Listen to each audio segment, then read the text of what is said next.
Welcome back to The Big Show. It's Alex Belfield talking to my favourite people and the country's best comedians, and Bill Bailey's definitely one of them. How are you? Very well, thank you. No, you're not.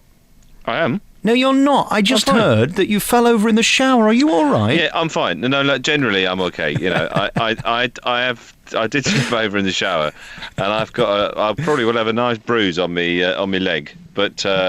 But despite that rather sort of Jacques Tati-esque moment in my life, generally well, yeah. Was anybody there to pick you up, or did you have to do it yourself? Yeah, actually, no, there was. There was someone. There's some bloke that came to sort of fix the electrics, and he was fiddling around with a plug out in the living room, and then all he heard was this crash, and we go, like that, and he came running in thinking that I'd been attacked. And helped me up, luckily. Right, but, my next question, you know where this is going. Oh, hello. But were you somewhat exposed? No, I know you would think that. No, I did actually have a towel wrapped round to preserve my dignity. And I had, and I was, because as a frequent visitor to the Far East, I'm an expert at attaching the sarong. And so this skill has applied itself to the towel. So the towel remained firmly in place. I did it about 10 years ago. I took the curtain with me and fell on the taps. That hurts. Oh, no, you don't want to do that. Dreadful. No, because it's a stone floor. You see, it's a kind of a whole room with a shower in it. So, you know, it's great. It's a great. I mean, in theory, the wet room, as it was, you know, is a good theory. Occasionally, I think the vehicular term for what I did was aquaplaning. I think that's what actually. I seemed to sort of hover across the floor. There was no sort of forward movement at all. It just seemed to be like the kind of, I stepped and suddenly I was moving as if on some kind of travelator, and then that was it. I had no control, no traction, left or right. And just for total clarity, you weren't doing anything inappropriate at the time that could cause this accident? No, I don't think I was. No, I mean, a bit of voguing, perhaps. But we all do that in the shower, surely. Have you got one of those radios that's waterproof so that you can sit there and have a sing-along? Oh, I listen, I'm way ahead of you there. I've got a little speaker built into the roof. Wow. Of the shower, yeah. Are you living in a 5-star hotel at the moment? Is that what yes. you're telling me? We've got tea and coffee making facilities in every niche and nook of the house. Very good. How are you doing? We speak year in, year out, and you just get bigger and bigger and more popular. I'm not talking physically, you get bigger and bigger. Well, there is a certain truth in that. But the point is, your comedy seems to be timeless and people still enjoy you, and you're still selling out those West End gigs. Is it still fun being you? It is, actually, yes. It's probably more fun as the years go on, really, because I sort of realise what I like doing and what I want to do, and I just focus on that.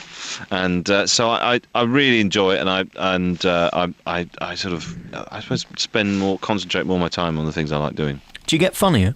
Well, I don't know. I mean, whether one can ever be funnier. I certainly think that I probably care less about what people think, but I care more about the actual writing and the show, and so I think probably I spend more time on it. Perhaps that's it. I focus more on it, and certainly this show was a sort of a product of that. You know, I really wanted to make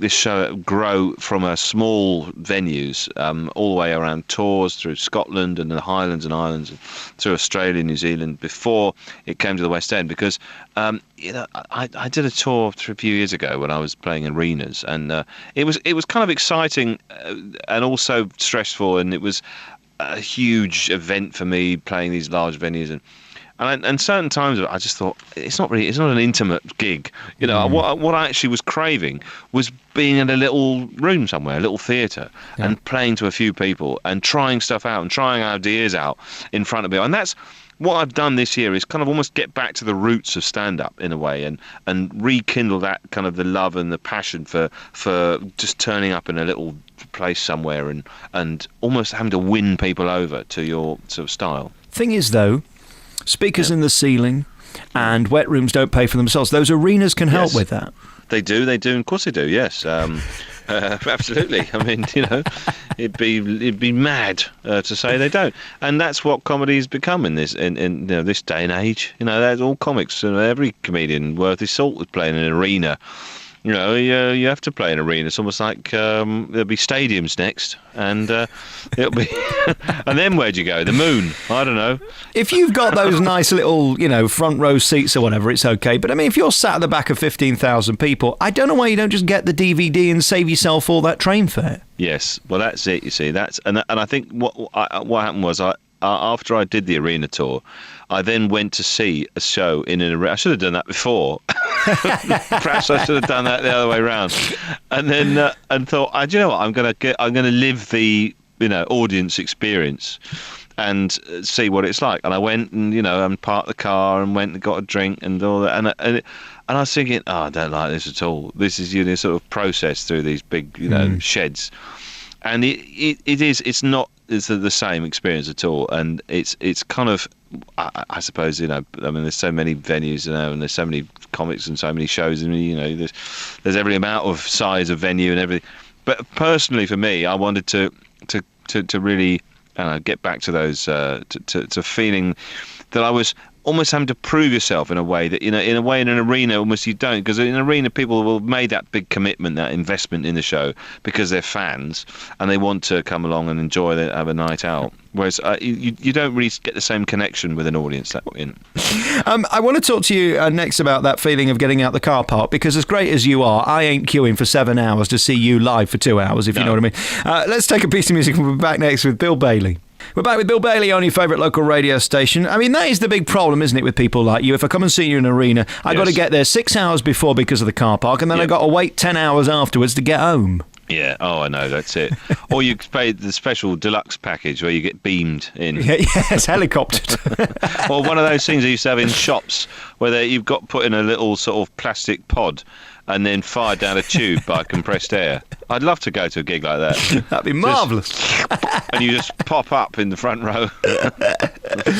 Let's talk about your show, because the one thing that it does kind of suit arenas for is that it's musical at times. Yep. This new DVD I haven't seen because you're so important I can't see a copy until it's actually released, which is kind of annoying, so I can't compliment you on it. It could be rubbish and I could be endorsing nothing.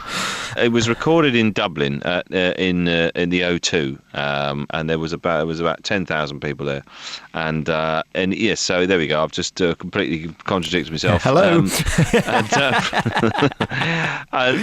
But the thing is, what I would say, I mean, the reason I recorded it there was that when you record a show, it does have an effect on the show, because you put lots of cameras on something, and people in the audience feel a bit sort of self-conscious and a bit like, oh, am I going to be filmed? Am I going to be on camera? And the lighting's different and everything.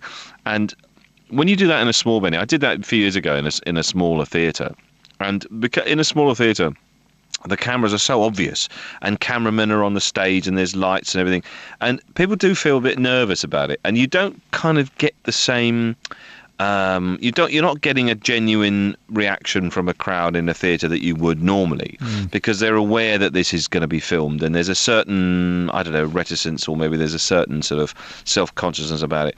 If you put that in an arena, like say the O2, which is, although it is an arena, it's very conducive for comedy, because it's not in a sort of barn shed shape. It's actually in a kind of horseshoe amphitheatre shape, so it's much more conducive to comedy or performance. If you put the cameras in a place like that, they just sort of disappear into the darkness, and nobody knows they're there, really. And so you get a much more genuine reaction from people just going along to see a show. And then sort of the cameras are not really part of it. They don't impinge on the show. So you kind of compromise a little bit on the intimacy of the gig, but you gain in the fact that you get a really sort of relaxed and genuine crowd reaction. And what about those people having affairs? Of course, they don't want to be photographed when you're with the person you're not married to. That's true, yes. Well, there's a big disclaimer as you walk in. If you're having an affair, please hold this pixelated version of your face up. I think last time we met, I ended up offending you because you got 6 phones, and I said the only people who have more than one phone are people having affairs. How's that going? Yeah, I've got 11 phones now, and it's all still happily married. So there we go. Let's go figure.